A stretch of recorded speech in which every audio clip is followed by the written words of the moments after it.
Board exam आ चुके हैं और सबसे पहले आपका क्लास 10th का साइंस का पेपर है जो कि 20 फरवरी को होना है। तो मैं आज आपके सामने आया हूँ क्लास 10th के साइंस के सबसे इंपॉर्टेंट टॉपिक्स को लेकर के, जिनको आपको मस्ट करना ही करना है, उनको आप रोक नहीं सकते बिल्कुल भी। उनसे क्वेश्चन 100% आपका एग्जाम में पूछा ही पूछा जाता है। ठीक है, टाइम वेस्ट नहीं करूंगा आप लोगों का, सीधे टॉपिक्स पे चलता हूँ। सबसे पहले आपको चैप्टर नंबर 1 जो आपका केमिस्ट्री से स्टार्ट करेंगे। तो सबसे पहले आपको इसमें सीखनी है बैलेंसिंग। आई होप कि सब बच्चों को बैलेंस करना आता ही होगा, क्योंकि ये टॉपिक आप याद नहीं कर सकते हैं, इसको आपको समझ के और इसकी प्रैक्टिस करके ही आपको इसको पूरा करना पड़ता है। तो बैलेंसिंग द इक्वेशन सबसे पहले आपको खत्म करना है। उसके बाद जो आपको लर्न करने के टॉपिक है वो कैसे करने हैं। सबसे नेक्स्ट टॉपिक जो आपका इस चैप्टर का होता है types of equation, combination reaction. जैसे पहला टाइप आपका कॉम्बिनेशन रिएक्शन आया, तो आप लोग क्या करेंगे, इसकी डेफिनेशन को सबसे पहले याद करेंगे। सबसे पहले इसकी डेफिनेशन को याद करेंगे। लेकिन जो भी डेफिनेशन आप याद करते हैं ना, एक चीज का आपको स्पेशली ध्यान रखना है, उसका एग्जाम्पल साथ के साथ याद करना है।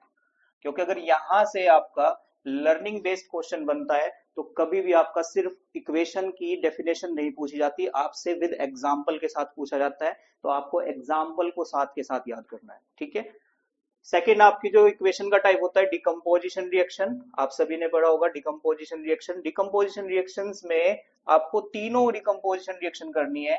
फोटोलिटिक डिकम्पोजिशन जो लाइट की वजह से होती है, इलेक्ट्रोलिटिक डिकम्पोजिशन जो इलेक्ट्रिसिटी की वजह से होती है, एंड थर्मल डिकम्पोजिशन जो आपकी हीट की वजह से होती है। ठीक है, टेम्परेचर की वजह से होती है। तो तीनों की डेफिनेशंस और तीनों के अलग अलग एग्जाम्पल्स आपको याद करने हैं। मैं फिर से रिपीट कर रहा हूं कि आपको विदाउट एग्जाम्पल बिल्कुल भी ये चीज याद नहीं करनी है, आपको एग्जाम्पल के साथ ही सब कुछ करना है। ठीक है, आगे बढ़ते हैं। आगे आपकी displacement reaction, double displacement reaction. Then next फिर आपको करनी है रेडॉक्स रिएक्शन, और this is the most important topic of this chapter, redox reaction. Redox reaction सबको पता है, इसके अंदर आपका रिडक्शन होता है एंड ऑक्सीडेशन होता है। रिडक्शन एंड ऑक्सीडेशन जहां दोनों एक साथ होते हैं वो आपकी रेडॉक्स रिएक्शन होती है। लेकिन जब आप इस इक्वेशन को करेंगे तो डिफाइन एंड एग्जाम्पल तो मस्ट है ही है, लेकिन चारों चीजें आपको विद एग्जाम्पल के साथ निकालनी आनी चाहिए। रिड्यूस्ड कंपाउंड कौन से होते हैं, कोई भी इक्वेशन आपको दी जा सकती है। रिड्यूस्ड कंपाउंड क्या है, ऑक्सीडाइज्ड कंपाउंड किसको कहते हैं।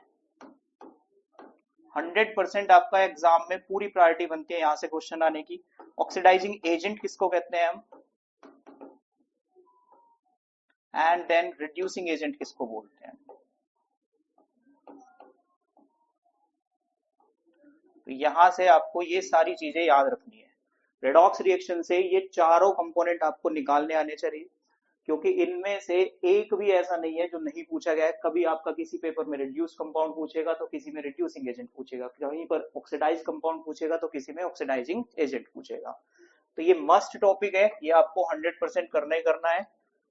नेक्स्ट आगे बढ़ते हैं। देन इसके बाद आपको लास्ट जो इसमें टॉपिक करना है एक्सोथर्मिक एंड एंडोथर्मिक रिएक्शंस। और एक्सोथर्मिक रिएक्शन के अंदर भी आपका एक मस्ट टॉपिक है। एक्सोथर्मिक रिएक्शन में जो रेस्पिरेशन होता है, जो हम सांस लेते हैं, इसके बारे में अक्सर पूछा जाता है कि आपका एक्सोथर्मिक होता है, तो एक्सप्लेन करने के लिए कहता है कि बताइए रेस्पिरेशन एक्सोथर्मिक है तो कैसे एक्सोथर्मिक है। देन लास्ट आपका एंडोथर्मिक रिएक्शन,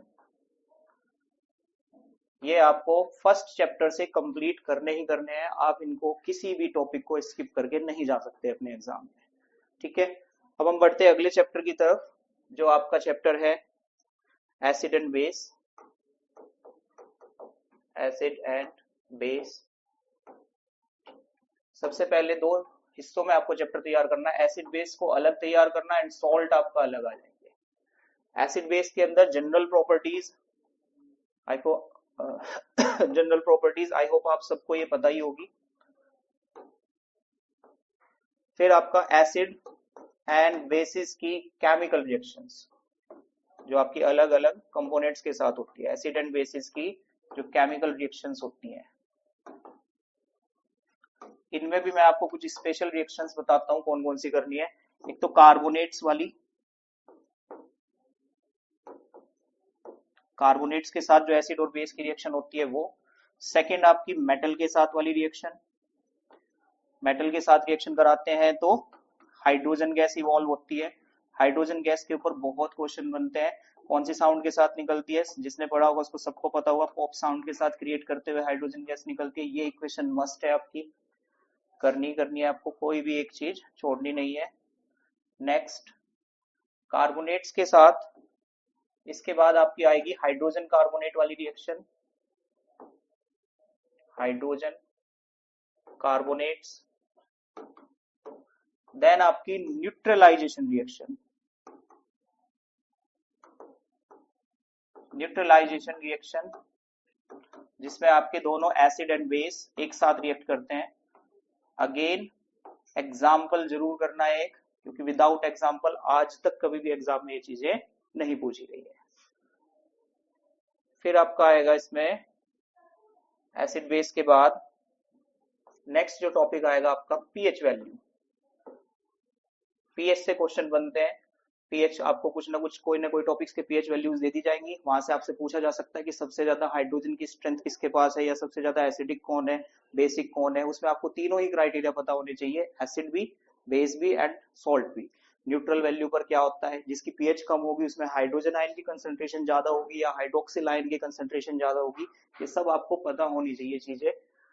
देन आप जब सॉल्ट पे आएंगे तो सॉल्ट को पढ़ने का एक क्राइटेरिया होगा, सॉल्ट को आप अलग अलग टाइप से पढ़ेंगे और सारे जो सॉल्ट होंगे उनके आपको सबसे पहले कॉमन नेम याद करने हैं। कॉमन नेम के साथ साथ उनका केमिकल नेम, अगला जो टॉपिक आपको याद रखना है, केमिकल नेम याद करने हैं। देन केमिकल नेम के बाद आपको केमिकल फॉर्मूला याद करना है। केमिकल फॉर्मूले के बाद जो आप ये सोल्ट लिख रहे हैं या जो भी सोल्ट आपको दिया गया है, इसकी फॉर्मेशन, और फॉर्मेशन के लिए इसकी केमिकल इक्वेशन, इसकी फॉर्मेशन आपको याद रखनी है। फॉर्मेशन के लिए आपको इसकी केमिकल इक्वेशन, केमिकल इक्वेशन जरूर याद रखनी है, ठीक है। और last but not the least uses जरूर याद रखने हैं। अक्सर इस वाले टॉपिक को ना हम सब बच्चे क्या करते हैं, स्किप कर देते हैं यूजेस को, लेकिन आजकल बोर्ड एग्जाम वाले भी इतने स्मार्ट हो गए हैं, वो आपसे डायरेक्ट कभी भी ये नहीं बोलेंगे कि ब्लीचिंग पाउडर के बारे में बताइए, या फिर आपको ये सीधा नहीं बोलेंगे कि आप हमें पीओपी के बारे में बताइए। वो आपसे कहेंगे कि पकोड़ों को कुरकुरा बनाने के लिए एक केमिकल यूज किया जाता है, उस केमिकल के बारे में बताओ, उसका केमिकल नेम लिखो, उसका केमिकल फॉर्मूला लिखो, उसकी फॉर्मेशन लिखिए, केमिकल इक्वेशन। तो ऐसे ये क्वेश्चन जो मैंने अभी बताया है ये आपका एग्जाम में पूछा गया है, ठीक है। तो यूजेस जरूर करने हैं, क्योंकि यूजेस से ही आपको पता लगेगा कि कंपाउंड कौन सा है। सीधे सीधे आपको आजकल नाम नहीं दिए जाते, बोर्ड एग्जाम वाला भी आपको घुमा करके पूछता है, ठीक है। मूर्ति बनाने के लिए एक कंपोनेंट यूज किया जाता है, बताइए वो कौन सा है, पीओपी हो गया, तो आपको पीओपी के बारे में लिखना होगा। तो ये सारी पांचों के पांचों पॉइंट्स आपको मस्ट करने ही करने हैं। 100% आपका 3 मार्क्स या फिर 5 मार्क्स का क्वेश्चन यहाँ से बनता ही बनता है, ठीक है जी। 99% भी नहीं बोल रहा हूँ, आपका मस्ट आता ही आता है। सोल्ट से हमेशा क्वेश्चन बनता ही बनता है। पांचों चीजें आपको करनी है, एक भी चीज आप इसमें स्किप नहीं करेंगे अगर अच्छे मार्क्स लाना चाहते हैं तो। नेक्स्ट आपका आएगा metal and non metal chapter. Metal and non metal,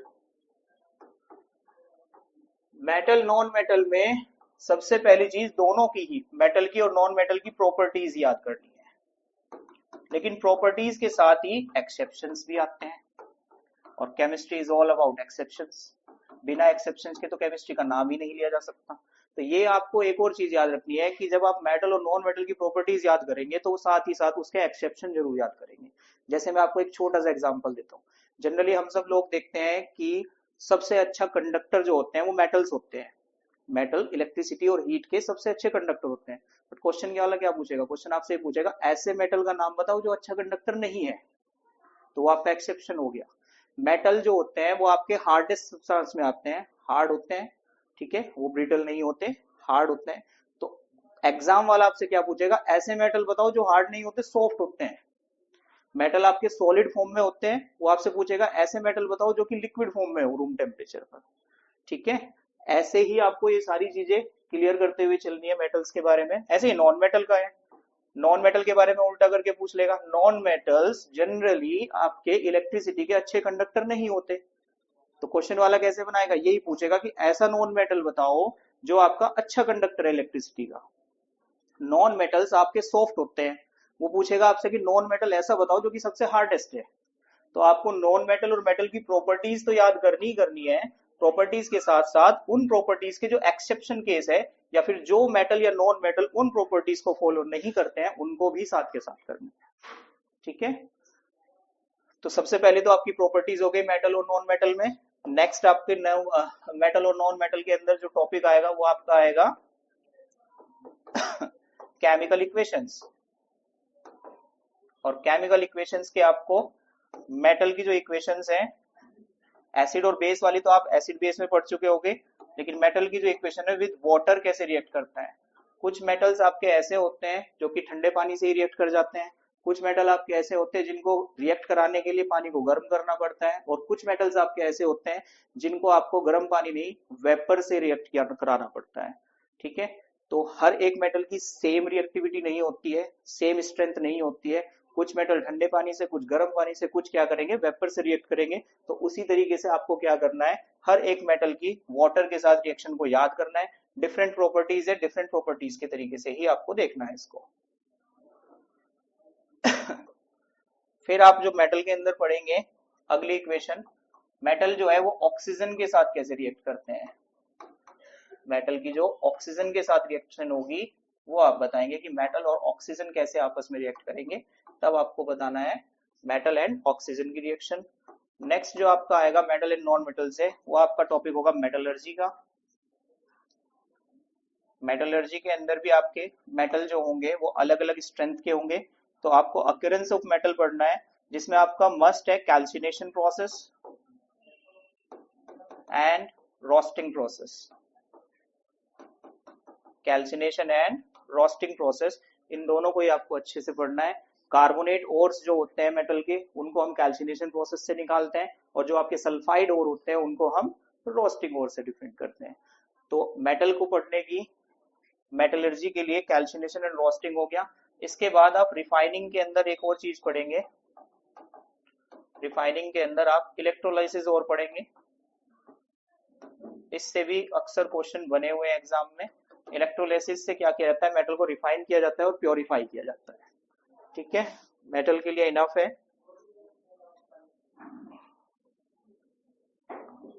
next topic है आपका कार्बन, और इसके बारे में ये कहना बिल्कुल गलत नहीं होगा कि केमिस्ट्री से अगर कहीं से सबसे ज्यादा मार्किंग स्कीम के अंदर है तो वो आपका कार्बन है।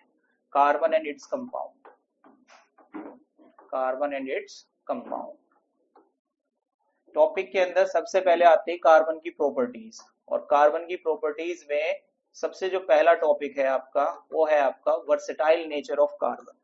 कार्बन इस दुनिया का सबसे अनोखा एलिमेंट है, वर्सेटाइल नेचर इसका, जिसके अंदर आपको 3 टॉपिक पढ़ने हैं। एक तो कार्बन की टेट्रावैलेंसी, टेट्रावैलेंसी। दूसरा आपका वर्सेटाइल नेचर में कैटेनेशन, मोस्ट इंपोर्टेंट है कैटेनेशन कार्बन के लिए। और तीसरा आपका कैटेनेशन के बाद जो आएगा tetravalency, catenation and multiple bonding. Carbon जो होता है वो मल्टीपल बॉन्ड को फॉर्म कर सकता है, तो मल्टीपल बॉन्डिंग। तो वर्सेटाइल नेचर आपको कार्बन का कंप्लीट करना है। इसके बाद आपको कार्बन एंड इट्स कंपाउंड में क्या करना है, कार्बन एंड इट्स कंपाउंड में सबसे बड़ी चीज आएगी आपकी आईयूपैक नेमिंग सिस्टम, जिसको हम होमोलोगस सीरीज भी पढ़ते हैं। तो होमोलोगस सीरीज, इसकी properties with functional group, functional group वाले भी आपको तैयार करने हैं, फंक्शनल ग्रुप। ठीक है जी, तो यहां पर आपको पूरी होमोलोगस सीरीज आईयूपैक नेमिंग में एल्केन,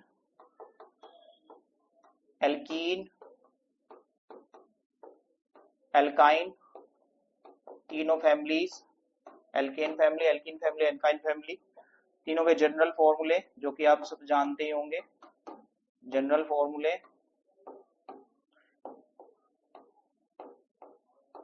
और जनरल फॉर्मूले के साथ इनके एग्जांपल्स, नेमिंग सिस्टम इनका। फंक्शनल ग्रुप के बाद इनकी रिएक्शंस आएंगी। और रिएक्शंस के अंदर कंबशन, ऑक्सीडेशन, एडिशन रिएक्शन, तीनों ही आपको अलग अलग तैयार करने हैं विद प्रॉपर्टीज याद करनी है। जैसे कि कंबशन जो रिएक्शन होती है वो एल्केन, एल्कीन, एल्काइन कोई भी कर सकता है, ठीक है। बट जो एडिशन रिएक्शन है वो सिर्फ एल्कीन या फिर एल्काइन ही कर सकते हैं, यानी कि अनसैचुरेटेड हाइड्रोकार्बन ही कर सकते हैं। एल्केन जो होता है वो आपका एडिशन रिएक्शन को शो नहीं करता, क्योंकि यहीं से आपके एसर्शन रीजन्स क्रिएट हो जाते हैं। तो इनको इनकी प्रॉपर्टीज के साथ में सबको ध्यान से पढ़ना है विद एग्जांपल्स। एडिशन के बाद आपको पढ़ना है इंपोर्टेंट कंपाउंड्स, जैसे आपके इथेनॉल, इथेनॉल एंड इसकी रिएक्शंस, फिर आपका इथेनोइक एसिड, ये दो आपके कंपोनेंट्स हैं, इथेनोइक एसिड। इथेनॉल में भी अगर मैं ऑक्सीडेशन करा देता हूं इथेनॉल का, तो ऑक्सीडेशन कराने के बाद में क्या बनता है, इथेनोइक एसिड बनता है। एक इंपॉर्टेंट रिएक्शन आपकी होगी एस्ट्रिफिकेशन की, एस्ट्रिफिकेशन, ये आपको कंप्लीट करना है। देन आपको सबसे लास्ट में soap and detergent, soap and detergents, ये आपको कंप्लीट करने हैं, ठीक है। तो आई होप मैंने अभी आपसे सिर्फ केमिस्ट्री के इंपॉर्टेंट टॉपिक्स को डिस्कस किया है, ये आपको सबको पूरे तैयार करने हैं, इनमें से कुछ भी छोड़ करके नहीं जाना है। ये मोस्ट इंपॉर्टेंट टॉपिक्स है जहां से अक्सर एग्जाम में क्वेश्चन पूछे गए हैं और आगे भी पूछे जाएंगे और आपके एग्जाम में भी मिलेंगे, ठीक है। नेक्स्ट वीडियो में मैं आपको जो है बायोलॉजी एंड फिजिक्स इनके भी टॉपिक्स कराऊंगा, और अगर आपको कोई इनमें से टॉपिक बहुत टफ लगता है जिसके लिए आपको इनकी डिटेल वीडियो चाहिए, तो आप हमें कमेंट में बता सकते हैं, मैं उसकी आपको डिटेल वीडियो भी प्रोवाइड कराऊंगा। लेकिन अभी 20 तारीख को आपका एग्जाम है, तो इसलिए आपको करना क्या है कि अपने एग्जाम्स तक पूरा अच्छे से फोकस कीजिए, पढ़ाई कीजिए। अगर आपको कहीं पर कोई प्रॉब्लम आती है तो हमें आप कमेंट करके बता सकते हैं। तो नेक्स्ट वीडियो में बायो एंड फिजिक्स के भी टॉपिक्स, इंपॉर्टेंट टॉपिक हम लोग डिस्कस करेंगे। Thank you.